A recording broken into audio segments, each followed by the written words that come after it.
CNBC आवाज Motilal Oswal studios में आपका स्वागत है। नमस्कार, मैं हूं आपके साथ आशीष चतुर्वेदी और आप देख रहे हैं खिलाड़ी नंबर 1। कल की मार्केट में गिरावट के बाद आज लग रहा है एक थोड़ा सा रीबाउंड का दिन है। निफ्टी में देखें तो ज्यादा नहीं, लेकिन 75 अंकों की बढ़त के साथ कारोबार है, लेकिन ओवरऑल मार्केट का सेंटिमेंट बढ़िया लग रहा है। चलिए विस्तार से पूरे संकेतों को समझते हैं।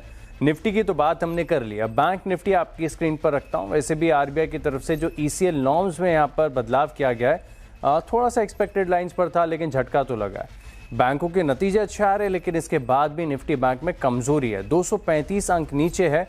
और मिड कैप्स की बात करें तो यहाँ पर रेजिलियंस और स्ट्रेंथ है। हालांकि 0.3% की तेजी, यानी तकरीबन 200 अंकों की बढ़त आपको मिड कैप्स में, स्मॉल कैप 145। और इस थीम को हम लगातार हाईलाइट कर रहे हैं कि छोटे स्टॉक्स में बड़ी तेजी आपको देखने को मिल रही है। 150 अंकों की बढ़त है। अब पूरे मार्केट का एक्शन को और बेहतर तरीके से समझा जाए एडवांस और डिक्लाइन के आंकड़ों से। कल की जैसी तो स्क्रीन नहीं आपको नजर आ रही, लेकिन एक बात तो खास है कि आज भी बढ़ने वाले जो शेयर हैं इनकी संख्या ज्यादा है। 1210 शेयर पूरे एनएससी में गिर रहे हैं, लेकिन इसके सामने 1734 ऐसे हैं जहां पर आपको खरीदारी बढ़िया नजर आएगी। बुल्स जो है मार्केट पर फिलहाल के लिए भारी पड़ते हुए नजर आ रहे हैं। पूरे मार्केट को समझने का एक और बेहतरीन तरीका है, आप पूरी हीट मैप देख लीजिए। अब क्योंकि ग्लोबल अनसर्टेनिटी थोड़ी सी कम हो रही है, लगातार नेगेटिव खबरें जो वेस्ट एशिया से आ रही थी उनका आना कम हो गया है। इसका असर आपको इंडिया विक्स पर नजर आएगा। 6% की गिरावट है, अब 18 के भी नीचे है। कहाँ कहाँ मंदी है पहले उसकी बात करते हैं। रियलिटी स्पेस में गिरावट है, आईटी तो चलता ही नहीं है। पीएसयू बैंक की बात करें तो हमने बैंकों का चेक ऑलरेडी ले लिया। निफ्टी बैंक यहाँ पर भी गिरावट देखने को मिल रही है। तेजी है थोड़ी सी फाइनेंशियल्स में, मेटल आउट परफॉर्म कर रहे हैं पिछले 2 दिनों से। फार्मा में खरीदारी है। एफएमसीजी में कुछ स्टॉक्स ऐसे हैं जहां पर रिबाउंड आया है। ऑयल एंड गैस की बास्केट मजबूत है। कैपिटल गुड्स है, एनर्जी है, ऑटो में हल्की सी रफ्तार है। कैपिटल मार्केट थीम को हम लगातार हाईलाइट कर रहे हैं और डिफेंस एज अ पैक पर भी फोकस रखिएगा, क्योंकि डैम कैपिटल की तरफ से बहुत सारे स्टॉक्स पर इनिशिएटिंग कवरेज रिपोर्ट्स यहां पर देखने को मिली। यानी सो फार सो गुड, अभी तक मार्केट का मूड माहौल बढ़िया देखने को मिल रहा है। लेकिन इस हफ्ते की शुरुआत से लेके लगातार आज दूसरा दिन है, हमारे मार्केट एक्सपर्ट्स हमारे साथ जुड़े हुए हैं और अपने पोर्टफोलियो में कन्विक्शन वाले आइडियाज को शामिल कर रहे हैं। उतार चढ़ाव के बावजूद अभी तक मुझे बताने में खुशी हो रही है कि कल 3:30 बजे तक की परफॉर्मेंस तो ठीक ठाक है। थोड़ी देर में आपको बताऊंगा अभी, लेकिन शो में करिए सबसे पहले स्वागत प्रूडेंट कॉर्पोरेट के प्रदीप हुच्चंदानी, एलकेपी सिक्योरिटीज के रूपक डे और आईडीबीआई कैपिटल के सचिन सरवड़े हमारे साथ। आप तीनों को नमस्कार, शो में स्वागत है। और सबसे पहले यही बढ़िया काम करते हैं कि कल तक की परफॉर्मेंस आपकी स्क्रीन पर लेकर आता हूं। कल 3:30 बजे तक हमारे जो तीनों मार्केट एक्सपर्ट्स हैं इनके पोर्टफोलियो में आपको हरियाली और गेंस नजर आएंगे। एक ही दिन के अंदर 4% की तेजी। प्रदीप जी काबिले तारीफ, उम्मीद है कि ये मोमेंटम आगे भी बरकरार रहेगा। रूपक जी के पोर्टफोलियो में भी देखें तो शानदार 3% के गेंस आपको देखने को मिल रहे हैं। और सचिन जी जिन्होंने इस हफ्ते डेब्यू किया हमारे साथ सीएनबीसी आवाज और खिलाड़ी नंबर 1 पर, इनके पोर्टफोलियो में भी स्टेडी 1.3% के गेंस आपको देखने को मिल रहे हैं। लेकिन इन बढ़िया गेंस के पीछे वो कौन से कन्विक्शन वाले स्टॉक्स हैं जिन्होंने कंट्रीब्यूट किया, आ गए आपकी स्क्रीन पर। अब आप देखिए, प्रदीप जी ने आइडेंटिफाई किया टाटा टेक को 2.5% की तेजी आ गई। सुज़लॉन बहुत ही राइटली आइडेंटिफाई किया, क्योंकि कल का दिन पावर रिन्यूएबल स्पेस के लिए और एक गर्मी वाली थीम के लिए बहुत बढ़िया था। 2% की तेजी ये देख गया। हिंदुस्तान जिंक, नतीजों का इंपैक्ट था, बढ़िया नतीजे थे, ऑलरेडी चल चुका था स्टॉक, लेकिन कन्विक्शन था, इसके लिए 1% के गेंस यहां पर इनके पोर्टफोलियो में सचिन जी के में भी आ गए। यानी अभी तक तो बहुत बढ़िया परफॉर्मेंस आपको देखने को मिल रहा है। लेकिन अब एक काम करते हैं, एक एक करके तीनों मार्केट एक्सपर्ट्स का पोर्टफोलियो करते हैं स्कैन, इसको बड़ी बारीकी से समझते हैं कौन से स्टॉक्स में किस प्रकार के मूव्स देखने को मिले। तो सबसे पहले स्क्रीन पर लाइएगा प्रदीप जी का पोर्टफोलियो, इसे बड़े ध्यान से देखेंगे। कारण ये कि विनिंग पोर्टफोलियो अब तक 4% के गेंस यहाँ पर देखने को मिल रहे। और क्या जबरदस्त ट्रेडिंग की है सर आपने तो। NHPC, Tata tech, PFC, NMDC, NLC India, इसमें 2 पोजीशन आपकी होल्ड अभी भी नजर आ रही है। यानी खेल के नियम तो यही बता रहे हैं मुझे कि विकल्प आपके पास केवल एक शेयर को ऐड करने के लिए बड़े कन्विक्शन वाले स्टॉक को चुनना पड़ेगा। सर बताइए कौन सा होगा। जी Ashish ji, good morning everyone. Metal mining space में हमारा पॉजिटिव व्यू कंटिन्यू करा और उसी स्पेस में से नया स्टॉक जुड़ेंगे और स्टॉक का नाम है हिंदुस्तान कॉपर। एक बड़ा करेक्शन हमने देखा है, जनवरी में 760 का टॉप बना था, वहां से लेके नीचे की साइड में 445 तक और फिर एक जो रिकवरी आई है और उसके बाद कंसोलिडेशन का फेज हमने देखा है, तो अब ये अपने डेली चार्ट से ब्रेकआउट कंफर्म कर रहा है। 563 के करंट रेट पे हिंदुस्तान कॉपर को जोड़ेंगे। स्टॉप लॉस रहेगा 552 का, और 600 के इसमें टारगेट रहेंगे। बिल्कुल, और ये पिछले 5 दिनों की गिरावट के बाद आज रिकवरी का भी प्रयास कर रहा है। 1% की तेजी यहाँ पर देखने को मिल रही है। 600 का टारगेट, 552 का stop loss. Hindustan copper conviction के साथ ऐड किया इस स्टॉक को अपने पोर्टफोलियो में। अब रूपक जी का पोर्टफोलियो देखते हैं। बढ़िया 3% के गेंस यहाँ पर देखने को मिल रहे हैं। क्या क्या किया है रूपक जी ने? सुजलॉन यहाँ पर प्रॉफिट बुकिंग इन्होंने कर ली, ठीक है, वो तो हमने अपडेट दे दिया। एस्टर डीएम कल इसकी चर्चा की थी, पोजीशन अभी भी खुली हुई है। न्यूजेन सॉफ्टवेयर, ये भी पोजीशन आपकी खुली हुई है। अब आपके पास सर एक ही शेयर को ऐड करने का विकल्प है, कौन सा होगा? देखिए, मेरा भी पिक मेटल स्पेस से रहेगा। मेटल स्पेस आउट परफॉर्म करते हुए दिखाई दे रहा है, तो मेरा स्टॉक रहेगा जीपीआईएल। स्टॉक ने एक सिग्निफिकेंट ब्रेकआउट दिया, तो पॉजिटिव मोमेंटम है स्टॉक के अंदर, यहाँ से एक सिग्निफिकेंट अपसाइड दिखा सकता है। तो 340 का टारगेट रहेगा। 311 के आसपास चल रहा है, बाई करके चलना होगा, और नीचे स्टॉप लॉस डालना होगा 298 पे। ऑलराइट, जीपीआईएल यानी गोदावरी पावर और इस्पात लिमिटेड, ये स्टॉक बताया सर। एक बार आप टारगेट स्टॉप लॉस रिपीट कर देंगे? ये स्टॉप लॉस रहेगा 298 और टारगेट रहेगा 340। 340 का टारगेट और 298 का स्टॉप लॉस, यानी अच्छे आकर्षक लेवल्स यहाँ पर निकल कर आ रहे हैं। 312 रुपए के करीब का भाव चल रहा है। आउट परफॉर्मिंग स्टॉक है, इसका 1 साल का चार्ट रखिए स्क्रीन पर। क्या जबरदस्त मूव यहाँ पर स्टॉक में देखने को मिले, बड़ी तेजी आई है। आज भी क्या बात है, 5% ऊपर है। पिछले 1 साल में 61% की रैली ये स्टॉक दे चुका है, तो नजर रखेंगे यहाँ पर। चलिए अब बात करते हैं सचिन जी से। सचिन जी, बढ़िया परफॉर्मेंस अब तक, सो फार सो गुड। 1% के मूव्स आपके पोर्टफोलियो में नजर आ रहे हैं फिलहाल के लिए। बड़ी ट्रेडिंग कर ली सर आपने तो, और सब में प्रॉफिट बुकिंग कर लिया। अदानी पावर है, हिंदुस्तान जिंक है, वोल्टास है, सोना बीएलडब्ल्यू है, साई लाइफ साइंसेज है। क्या बात है, गजब की ट्रेडिंग कर दी सर पहले ही दिन आपने तो। और एक बात मैं दर्शकों के सामने भी रख दूं कि जो परफॉर्मेंस हमने देखी थी ये कल 3:30 बजे तक की थी। थोड़ी सी देर में अपडेटेड भी आपके साथ शेयर करेंगे, तब हो सकता है कि आंकड़े आपको थोड़े से और बेहतर नजर आए। अब फिलहाल के लिए आपका पोर्टफोलियो तो खाली है, तो खेल के नियम के अनुसार आप 2 स्टॉक्स बता सकते हैं, और आप ही के पास आज ये विकल्प है कि आप 2 स्टॉक्स बताएंगे। आप खास हैं शो में, बताइए सर कौन से होंगे 2 आइडियाज? तो मैं पहले तो एक्चुअली एनर्जी सेक्टर से जाना चाहूंगा। इसलिए एनर्जी सेक्टर काफी अच्छा परफॉर्म कर रहा है ओवरऑल। अगर हम एनर्जी सेक्टर का चार्ट भी देखेंगे तो हायर हाई हायर लो बनाया जा रहा है। ट्रेंड भी काफी स्ट्रांग है। इसमें मुझे एक सीमेंस एनर्जी करके स्टॉक है, वो काफी अच्छा लग रहा है। करंट जो भाव है उसका 3265 चल रहा है। स्टॉप लॉस में रखना चाहूंगा 3139 का, एंड टारगेट में जो ऊपर में रखना चाहूंगा इसमें 3660 का। सीमेंस एनर्जी, एनरॉन, यहाँ पर आप रखिएगा फोकस। और 3660 का टारगेट, 3139 का स्टॉप लॉस, यहाँ पर रखेंगे हम नज़र। अच्छा, अब दूसरा भी स्टॉक सर आप ही को बताना है, कौन सा चुनेंगे? मैं किर्लोस्कर एनर्जी के साथ जाना चाहूंगा। इसमें अच्छा ब्रेकआउट आया है स्टॉक में। ओवरऑल ट्रेंड भी सपोर्टिव है। यहाँ पे अभी करंट भाव जो चल रहा है 1729 के आसपास चल रहा है।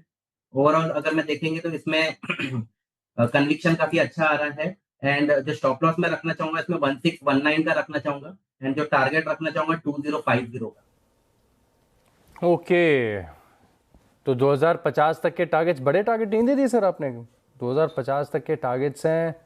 1731 रुपए के करीब का भाव चल रहा है, ठीक है।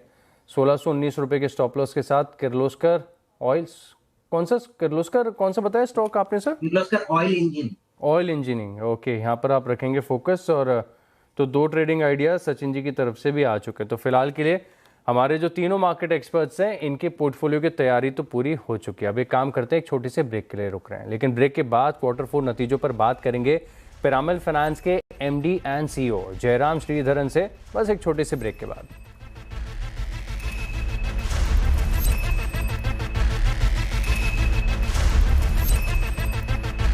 चलिए ब्रेक के बाद आपका स्वागत है, और अब बात करते हैं पिरामल फाइनेंस के मैनेजमेंट से। Q4 में AUM ग्रोथ 25% की देखने को मिले। मुनाफा पिछले साल के मुकाबले आप देखें तो 4 गुना बढ़ा है। अब कोर लोन बुक में भी देखें तो अच्छी ग्रोथ यहाँ पर देखने को मिली है। नतीजे और ग्रोथ आउटलुक पर बात करने के लिए हमारे साथ जुड़ रहे हैं कंपनी के MD and CEO Jairam Sreedharan. Sir, show में स्वागत है आपका। नमस्कार। नतीजे तो बहुत बढ़िया है और मैं देख रहा हूँ कि स्टॉक में भी बढ़िया रिएक्शन यहाँ पर देखने को मिला, लेकिन इन नतीजों को थोड़ा सा बारीकी से समझना चाहते हैं। एयूएम की ग्रोथ पिछले साल के मुकाबले तकरीबन 25% की देखने को मिली है। प्रीवियस क्वार्टर्स में भी जब हमने बात की थी तब आपने बताया था कि कंपनी का लक्ष्य FY28 तक तकरीबन 1.5 लाख करोड़ के आसपास का एयूएम करने के लिए। अब ये जो ग्रोथ का आंकड़ा है 25%, ये कैसे बरकरार रहेगा? इसके लिए कंपनी की क्या खास तैयारी है? जी, देखिए, पिछले साल हमने 25% की ग्रोथ दिखाई है। आने वाले साल के लिए भी हमने 25% की ग्रोथ जो है गाइड की है मार्केट को। हमने कहा है कि अभी हमने 1 लाख करोड़ क्रॉस किया मार्च में, आने वाले मार्च तक हम 1.25 लाख करोड़ क्रॉस करना चाहते हैं। तो अब ये 25% ग्रोथ कैसे आएगी? हमारा रिटेल बिजनेस बहुत अच्छा ग्रो कर रहा है, 33% से पिछले साल हमने ग्रो किया है। इसके अलावा हमारा एक मिड मार्केट लेंडिंग बिजनेस है जो भी अपने आप में 32-33% ग्रो कर रहा है। हमारा एक छोटा सा रियल एस्टेट डेवलपमेंट का बिजनेस है जो अब धीरे धीरे काफी बड़ा हो गया है और नया बिजनेस है, ये भी अच्छे से 32-33% ग्रो कर रहा है। सारी चीजें जो है 30% प्लस पिछले साल ग्रो की है। तो अगर हम ये भी मान लें कि मार्केट थोड़ा सा मंदा हो जाएगा इस साल ईरान वॉर के चलते या और किसी वजह से, तो भी हमें लगता है कि 25% की ग्रोथ हमारे लिए कोई बहुत मुश्किल काम हमको नजर नहीं आता है। तो हमें लगता है कि 1 लाख से 1.25 लाख करोड़ की जर्नी अगले 1 साल में तो हो जानी चाहिए। जैसा आपने सही कहा, हमने 2-2.5 साल पहले हमने कुछ एक 5 वर्षीय योजना दिखाई थी लोगों को, और उसमें हमने कहा था कि जब तक हम 2028 की मार्च में पहुंचेंगे तब तक हम 1.5 लाख करोड़ की बुक पहुंचा चुके होंगे। उस 1.5 लाख करोड़ में अब हम 1 लाख करोड़ तक पहुंच गए हैं। आने वाले साल के लिए हमने 1.25 लाख करोड़ बोला है। उसके बाद हमें और 25,000 करोड़ ग्रो करना होगा, जो मेरे हिसाब से कोई बहुत मुश्किल का काम नहीं होना चाहिए। तो मेरे हिसाब से 1.5 लाख करोड़ मार्च 28 तक काफी मुझे लगता है फीजिबल है हमारे लिए, हो जाना चाहिए। बढ़िया ग्रोथ FY28 तक देखने को मिल सकती है। लेकिन सर, कुछ सेगमेंट ऐसे हैं जहां पर लेंडिंग बिजनेस में ओवरऑल प्रीवियस क्वार्टर्स में हम इसके ऊपर लगातार बात करते रहे, जैसे कि माइक्रो फाइनेंस है। इसमें असेट क्वालिटी अभी ग्राउंड रिपोर्ट्स के लिहाज से कैसी देखने को मिल रही है, और क्या लग रहा है कि ये जो सेगमेंट है इसमें जो स्ट्रेस था असेट क्वालिटी को लेकर अभी पीक आउट हो चुका है? यहाँ से सुधार एक्सपेक्ट कर सकते हैं? देखिए, स्ट्रेस पीक से काफी बेहतर हो गया है।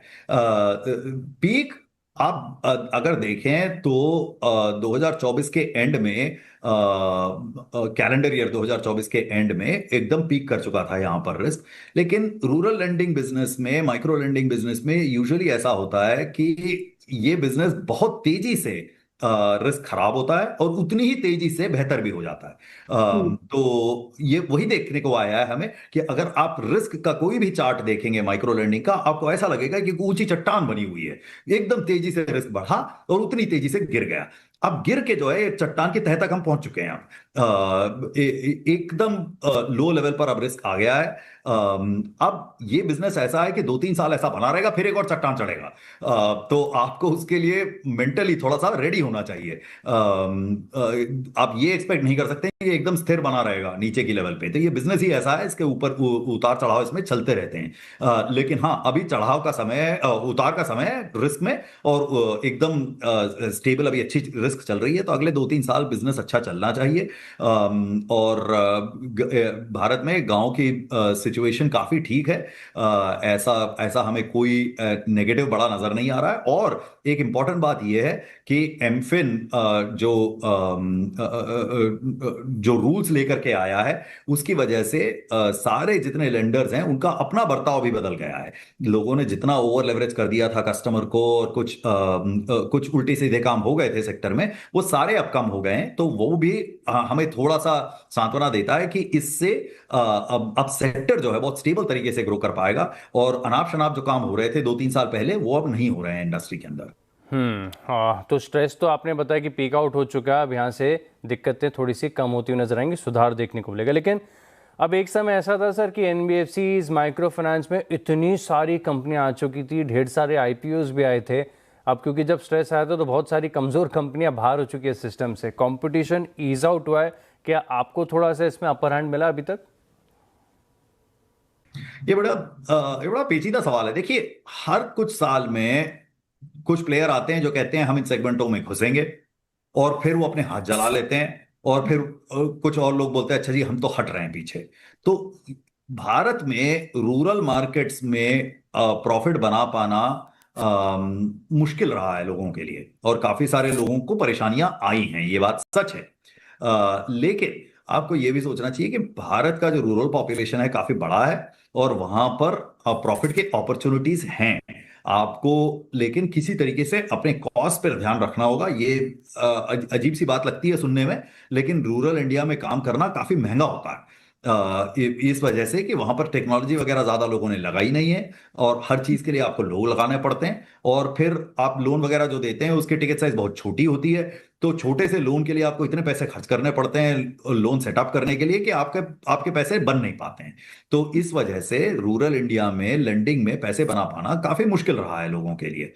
लेकिन जिस तरीके से एआई बढ़ रहा है, जिस तरीके से टेक्नोलॉजी इंप्रूव कर रही है, नए नए तरीके हैं कि आप इस मार्केट को अच्छे से सर्व कर सकते हैं, कस्टमर्स की नीड को सर्व कर सकते हैं, लेकिन कॉस्ट भी अपनी जो है बचा करके रख सकते हैं। तो अगर आप नए तरीके से सोचेंगे इस बिजनेस के बारे में, तो उम्मीदें थोड़ी ज्यादा हैं कि आप सस्टेनेबली कुछ प्रॉफिट बना पाएंगे। नहीं तो आपका भी वही हाल रहेगा कि आप जाएंगे बहुत जोश के साथ, लेकिन उतने ही जोश के साथ आपको वापस आना पड़ेगा 2-3 साल के अंदर, क्योंकि आपके पैसे नहीं बने। बिल्कुल, बहुत अच्छी तरीके से बखूबी समझा है सर आपने, और पूरी एनबीएफसी लेंडिंग माइक्रो फाइनेंस की एकदम क्लैरिटी हमें मिल गई। बहुत बहुत शुक्रिया आपका हमारे साथ जुड़ने के लिए और विस्तार से चर्चा करने के लिए। Thank you so much sir. चलिए इसी के साथ रुकते हैं छोटे से ब्रेक के लिए, लेकिन ब्रेक के बाद मच अवेटेड तीनों खिलाड़ियों का रिपोर्ट कार्ड होगा आपकी स्क्रीन पर। चलिए ब्रेक के बाद आपका स्वागत है, और अब देखते हैं तीनों खिलाड़ियों का रिपोर्ट कार्ड आपकी स्क्रीन पर। सबसे पहले पोर्टफोलियो ऐसे एक बार फिर से देख लेते हैं। प्रदीप जी के पोर्टफोलियो में एनएमडीसी, पीएफसी और हिंदुस्तान कॉपर है। टारगेट और स्टॉप लॉस सभी स्टॉक्स के आगे भी आपकी स्क्रीन पर आते ही रहेंगे।